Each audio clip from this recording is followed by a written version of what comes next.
Ni hao, Jishu, Jiangchu, et bienvenue dans cet épisode 17 de la Postcaf, un podcast sponsorisé par Good Manufacturing Podcast et l'Académie de la qualité efficace. Alors on salue nos amis chinois qui ne nous écoutent pas. Voilà, il n'y a pas de tout chinois. Vous avez peut-être reconnu mon accent Google Traduction. Ouais, c'est du Sud, c'est ça, c'est du Google Traduction du Sud. Bon alors, comment ça va aujourd'hui ? Bah ça va bien, Ah écoute. bah. Hein. Alors, on en était à la partie 3 de l'investigation la semaine dernière, donc les 2 dernières semaines. Est-ce que je peux intervenir ? Vas-y, interviens.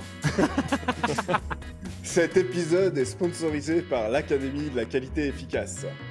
Et du coup, on va vous faire une publicité. On a une collaboration commerciale avec l'Académie de la qualité efficace.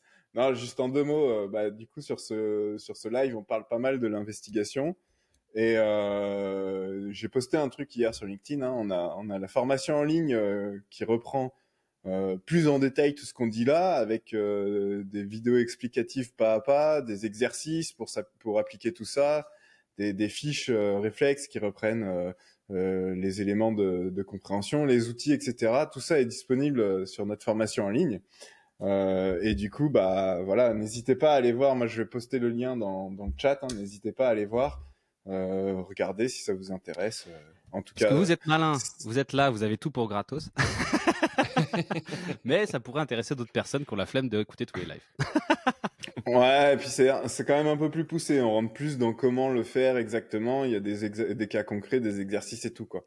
Et une communauté pour poser des questions. Donc voilà, vraiment. N'hésitez pas à aller voir. Voilà. Fin de la publicité. Cet épisode est sponsorisé par l'Académie de la qualité efficace. Bon, alors reprenons le fil des événements. Donc, ces deux derniers épisodes d'investigation vous a présenté comment bien débuter une investigation, que ça soit avec le schéma de comparaison des situations ou le tableau de comparaison des conditions.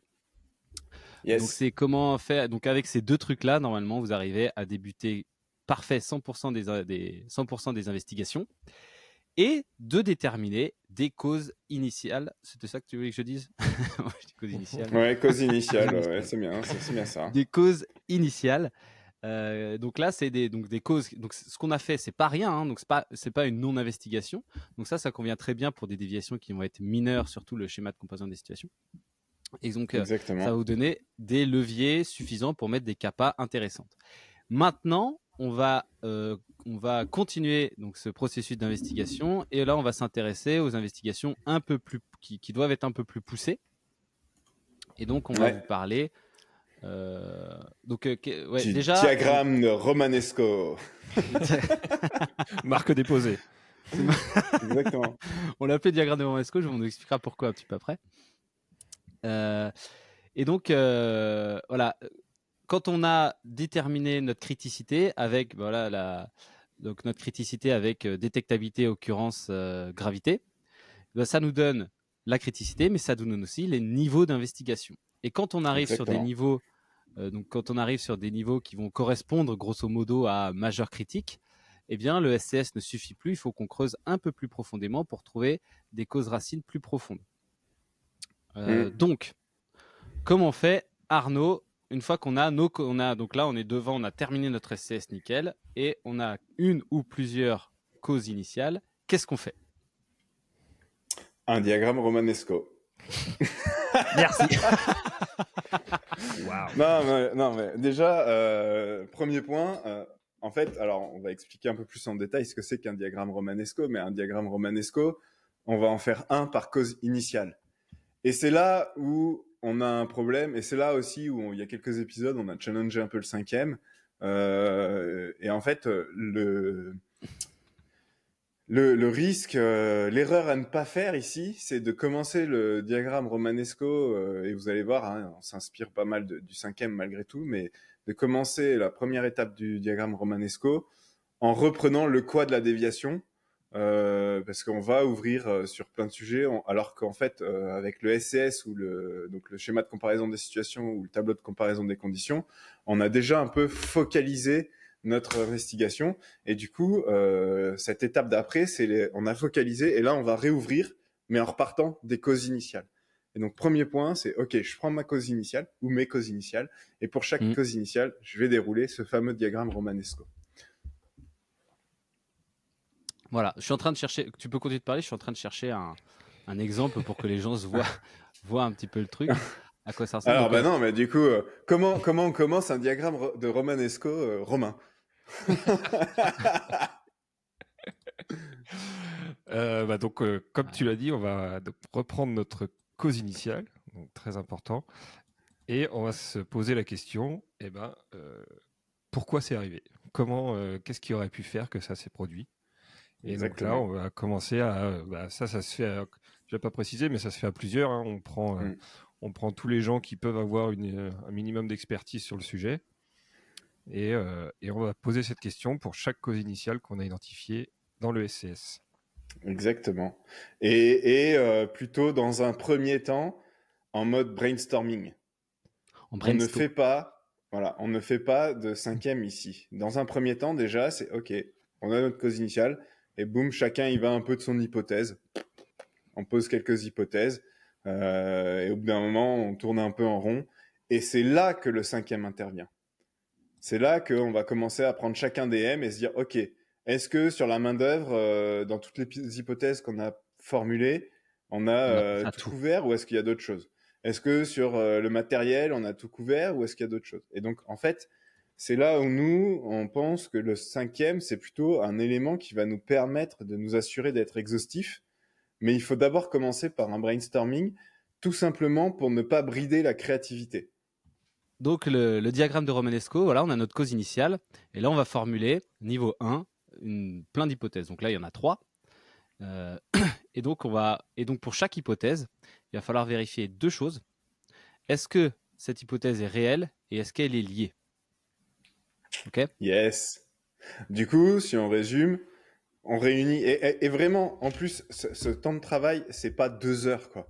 Tu prends un quart d'heure avec les bonnes personnes, t'as ta cause initiale, boum, tu poses tes hypothèses en brainstorming. Après, boum, tu fais ton 5e, est-ce qu'on n'a rien oublié? Et ensuite, pour chaque hypothèse, tu vas essayer de définir 1 ou 2 actions. Parce que des fois, avec une action, tu vérifies les 2 points. Et comment je vais vérifier que mon hypothèse, elle est réelle, et comment je vais vérifier que mon hypothèse, elle est liée, c'est-à-dire qu'elle peut vraiment expliquer ma cause initiale. Et après, d'ailleurs, et tu repars de cette réunion. Exactement. Et tu repars de cette réunion avec ton petit plan d'action à aller dérouler pour vérifier tes hypothèses et t'assurer de savoir lesquelles tu retiens et lesquelles tu écartes. Voilà. Donc, hypothèse 1, action réelle, action liée. Hypothèse 2, action réelle, action liée. Hypothèse 3, action réelle, action liée, etc., etc. Et donc là, on va aller faire nos petites actions pendant toute la journée, hein, pendant toute la journée, aller vérifier les trucs, aller regarder dans la documentation, aller vérifier la formation, j'en sais rien, aller regarder dans la machine. Aller vérifier sur l'équipement, exactement. Voilà, aller regarder l'état du filtre, aller regarder l'état de la vanne, j'en sais rien, il y a plein de trucs qu'on peut aller voir. Et donc là, on va se ressortir derrière avec certaines hypothèses qui vont être validées, donc qui vont être retenues, d'autres. C'est-à-dire qu'elles sont réelles et qu'elles peuvent expliquer la déviation, enfin la cause initiale. Voilà. Et d'autres qui vont être écartés, donc c'est-à-dire que même si c'est réel, ça n'a pas pu causer la déviation, ou tout simplement, c'est pas vrai, donc c'est directement rejeté. Ouais. Et d'autres qui vont être probables, c'est-à-dire qu'on ne sait pas. L'action nous a pas permis de démontrer que c'était, ça nous a pas permis de démontrer que c'était vraiment vrai. Et donc, ça reste une possibilité qui est encore ouverte. Exactement. Exactement, et possibilité du coup qui, en fait, va falloir essayer d'évaluer un taux de probabilité sur cette possibilité, parce que les BPF nous interdisent pas d'avoir des causes probables, mais du coup là la différence c'est qu'on est quand même allé chercher, on est quand même allé essayer de valider ou d'invalider l'hypothèse, et ça c'est important. Parce que on l'a vu de nombreuses fois, les remarques en inspection, ça tourne souvent autour de « Ah, vous n'avez pas creusé tel truc », alors que ça se trouve, on l'a creusé, on l'a juste pas formalisé. Mais voilà, là, l'idée, c'est de se dire « Ok, on a posé toutes nos hypothèses. Probablement, ça peut arriver que des fois, on en oublie des hypothèses, mais au moins, on a fait le travail d'identifier un maximum d'hypothèses et on a méthodologiquement fait le travail d'essayer de démontrer si oui ou non nos hypothèses, elles sont valides. Et on a en plus, en faisant ce travail, collecté les preuves qui vont pouvoir documenter, comme tu dis, pourquoi on retient ou pourquoi on écarte. Et quand on n'a pas de réponse probante, effectivement, il faut essayer d'estimer un taux de probabilité. Là, ça commence à devenir un peu plus touchy, mais à un moment donné, on est aussi censé être des experts de notre site, de nos produits. Enfin, on est aussi censé avoir des personnes capables de dire, là, la probabilité, ok, on n'est pas capable de démontrer, on n'arrive pas à avoir la réponse, mais la probabilité pour ça, c'est à tel niveau, quoi. Et donc, c'est aussi ultra puissant de faire ça parce que même 2-3 ans plus tard, quand on revient sur notre investigation, on sait ce qu'on a fait et on sait comment on explique, on peut expliquer comment on en est arrivé là. De manière vachement plus efficace qu'un texte rédigé avec qu'on a passé sous silence tout un tas de trucs qu'on a effectivement vérifié mais qu'on n'a pas documenté, quoi. Ou que la personne qui a fait l'investigation savait pertinemment mais n'a pas voulu le mettre, quoi. Ou n'a pas pensé à le mettre. Et même en termes de formalisation, franchement, pour le manipuler, cet outil assez régulièrement, quand tu es l'investigateur, que tu dois rédiger ton rapport et que tu dois écrire des textes à rallonge pour expliquer les causes que tu retiens, blablabla, là, encore une fois, on est sur une formalisation ultra simple. Tu as un tableau, hypothèse, action à mener, résultat de l'action, conclusion et l'épreuve en pièces jointes. C'est ultra simple et c'est ultra reproductif. Et tu donnes ça à un inspecteur, il comprend très bien la démarche. Donc, quand on résume là où on en est dans notre rapport, là, finalement, on a le début où on a notre QQOQCCP avec un paragraphe qui résume notre QQOQCCP. Ensuite, on entre dans le SCS qui est un schéma qui résume chronologiquement qu'est-ce qui s'est passé et qu'est-ce qui aurait dû se passer et qui met en exergue les causes initiales là où ça a merdé, quoi. Ensuite, on passe à la section suivante. De ces causes initiales, pourquoi ces trucs-là sont arrivés, qu'est-ce qui a fait que c'est arrivé. Donc pas beaucoup de texte, très intuitif à suivre, très facile aussi à mettre en forme. Et les preuves. Et les preuves. Sans oublier après, pour l'impact, notre danger, risque, impact qu'on a expliqué dans un autre épisode, où là c'est un tableau pareil, danger, risque, impact, impact, action, résultat, quoi. Ouais. Et là, on rentre dans une approche méthodologique qui permet d'avoir une formalisation de n'importe quelle investigation homogène sur la forme, du coup, et facile à comprendre par n'importe qui. Donc l'inspecteur, comme je le disais, mais aussi, et avant même l'inspecteur, quand on est investigateur, c'est la personne de l'AQ qui va approuver le rapport. Et en fait, ça va, en tant qu'investigateur, ça va être un point de soulagement énorme parce que vous aurez beaucoup moins de débats sur attends mais là je comprends pas ce que tu veux dire blablabla et donc vous allez être plus challengé sur le fond de l'investigation et pour l'AQ ça va être aussi un point de soulagement énorme parce qu'en fait on va plus être sur des débats de formalisme mais des débats de fond et ça va faire gagner du temps aux deux et ça c'est un vrai retour qu'on avait eu chez un client l'investigateur nous avait dit c'est impressionnant maintenant avec l'AQ mes rapports ils passent beaucoup plus rapidement on perd moins de temps à discuter sur des trucs stériles et le temps qu'on passe à discuter il est à vraie valeur ajoutée quoi. Et du coup, ce qui est trop stylé, c'est que vu qu'on fait des brainstorming, c'est-à-dire que l'AQ peut être impliqué et donner son opinion sur qu'est-ce qui a pu causer ça. Et donc, quand on prend la maintenance, la prod et l'AQ, on a aussi bien des trucs réglementaires que des trucs techniques, que des trucs pratiques. Et tout ça, en fait, au final, on couvre un spectre très large de causes potentielles. Qui permet après d'être d'être unchallengeable après derrière par les personnes qui vont relire plus tard l'investigation, quoi. Ouais, exactement. Donc là, c'est du gagnant-gagnant. Là, on vient de faire un niveau 1. Donc là, c'est-à-dire on a fait pour le premier niveau. Pour une cause initiale. Un niveau 1 et si on a si on a plusieurs causes initiales, on va faire plusieurs niveaux 1 du coup, parce que vraiment, le diagramme romanesco, et toute la démarche qu'on vient de décrire, on va prendre chaque cause initiale et on va le faire séparément. Parce que le pourquoi est-ce que la cause initiale 1 est là, il peut être différent de pourquoi est-ce que la cause initiale 2 est là. Exactement. Et donc, on va reprendre toutes les hypothèses validées et refaire un brainstorming sur chacune de ces hypothèses pour aller un niveau plus bas. Et refaire les actions pour dire est-ce que c'est réel, est-ce que c'est lié, etc., etc. Et donc, c'est pourquoi ça s'appelle un diagramme de Romanesco, parce que ça fait un espèce de fractal au final. Donc là, on voit les trucs qui se démultiplient avec le même schéma. Et du coup, ça fait un espèce de fractal comme un chou romanesco. Et ce qui est intéressant, c'est que en fait, c'est une fractale, si vous avez bien compris la démarche. Et c'est là où on revient aux outils qu'on a challengé un peu au début. Qu'est-ce qu'on a? On a une fractale entre un cinquième et un 5 pourquoi. Chaque niveau, c'est un niveau de pourquoi. Et chaque hypothèse, finalement, à un moment donné, on a appliqué le cinquième pour s'assurer que oui ou non, on, on a bien identifié toutes les hypothèses. Donc finalement, méthodologiquement, on reprend les outils de base de la résolution de problèmes, le brainstorming, le cinquième, le 5 pourquoi, sauf qu'en fait, on les a articulés d'une certaine manière pour qu'ils donnent plein de sens à ce qu'on est en train de faire.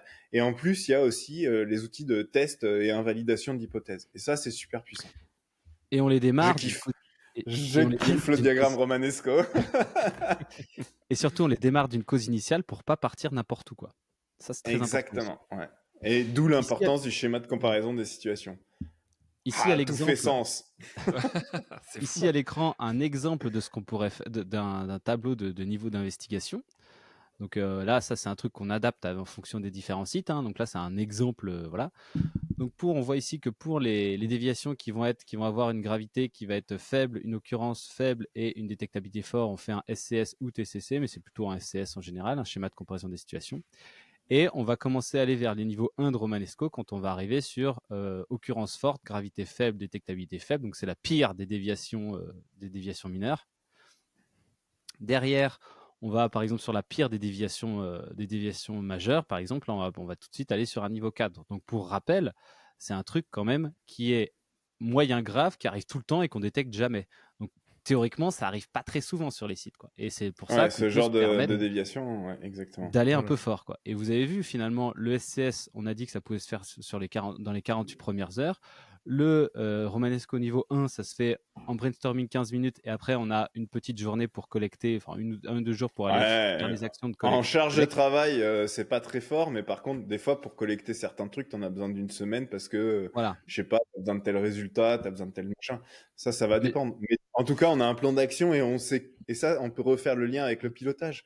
On a un plan d'action, on sait ce qu'on doit collecter, et quand on vient au point de pilotage des déviations, on n'est pas là en train de dire, ah bah, elle en est où ta déviation? Ah oui, on est en cours d'investigation. On est en train de dire, voilà, exactement. Là, on est là en train de dire, bah là, on a ça qui va nous demander une semaine avant d'avoir l'info.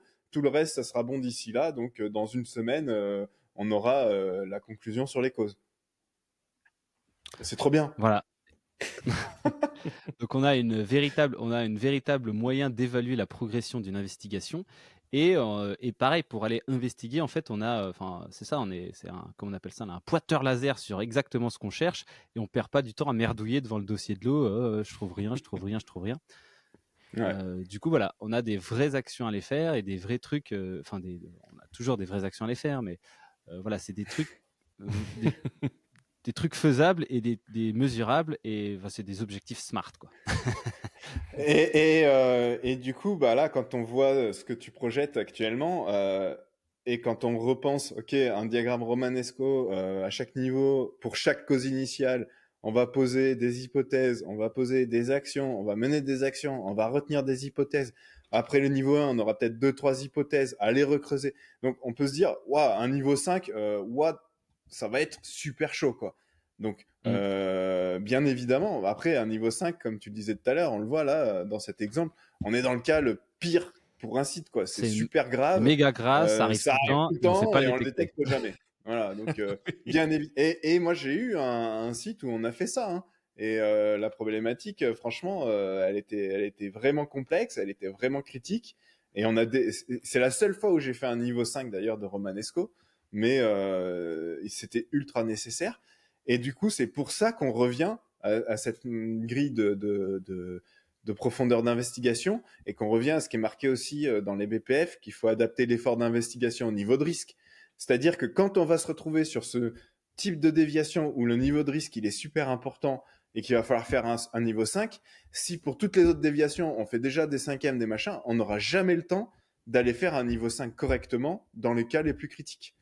Et par contre, on va pas faire des niveaux 5 de partout. Et des fois, juste de faire cause initiale niveau 1, déjà ça prend un peu de temps, mais ça prend pas non plus 30 jours en fait.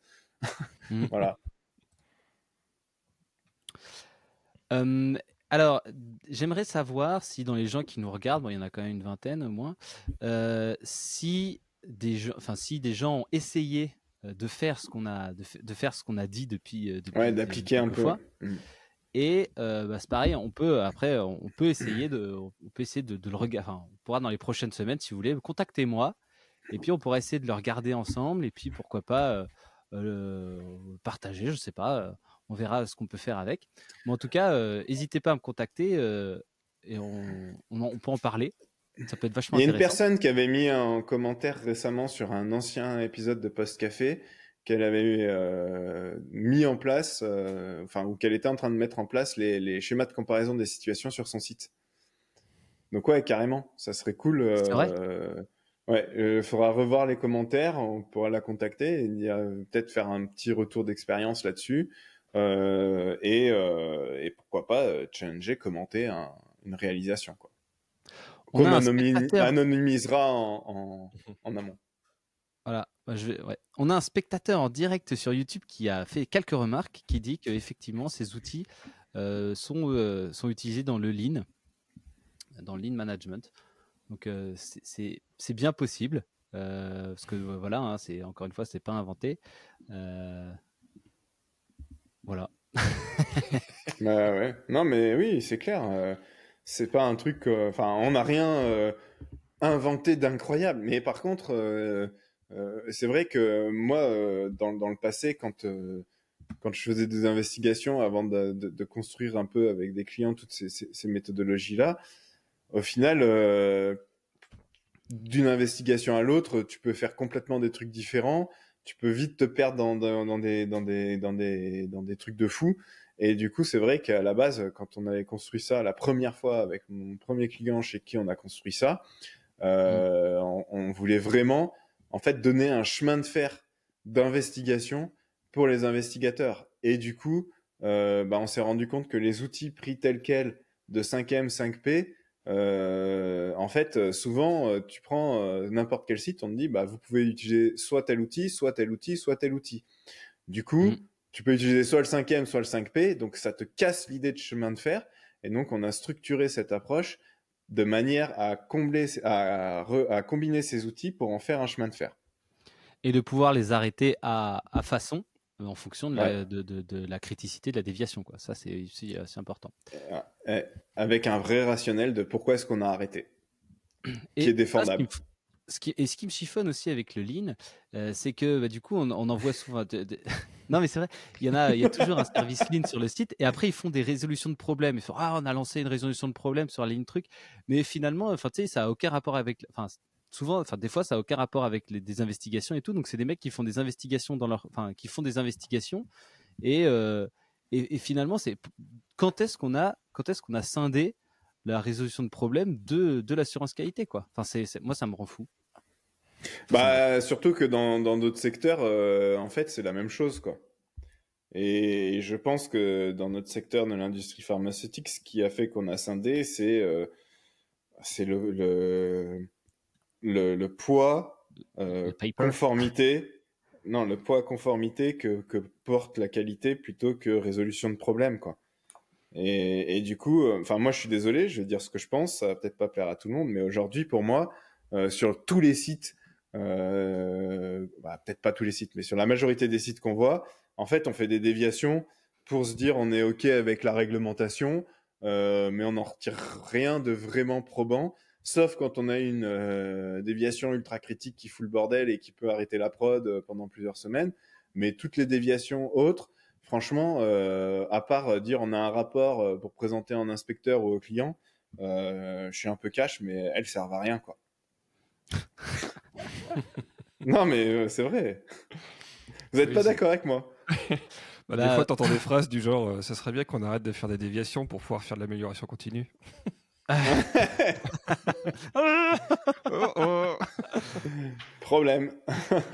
Non, après, ouais, moi je pense qu'il y en a toujours. En fait, comme tu dis, les déviations qui sont importantes pour le directeur AQ, pour le responsable de prod, pour le directeur de prod, elles vont être bien investiguées, il va en ressortir quelque chose. Mais en fait, la multitude qui se passe au quotidien, elles sont expédiées avec un survol à cause du manque de temps, du manque de méthode, du manque de formalisme, et encore formalisme, je sais pas, mais et on arrive souvent à des causes superficielles qui vont pas du tout résoudre le problème. Ouais, et du coup, on passe énormément de charges, de temps pour faire un truc juste pour avoir un rapport, quoi. Et non pas pour aller faire de l'amélioration. C'est clair, c'est ça, voilà. Et alors que ouvrir une déviation, enfin c'est ça, quand tu ouvres une déviation, direct la décision, c'est ce qu'on disait dans l'épisode de tout début là, hein, la décision d'ouvrir une déviation, elle va avoir un impact colossal sur la quantité de travail affecté aux gens. Et si on n'a pas un minimum de méthode, tout ce temps passé est perdu, quoi. Ouais, putain, c'est fou. Quel gaspillage. Ouais, mais là, on peut parler de ligne, hein, mais quel gaspillage, justement. Ouais, c'est vrai. Et après, le truc aussi avec les personnes qui font du en général, c'est bien, c'est de la bonne volonté, etc.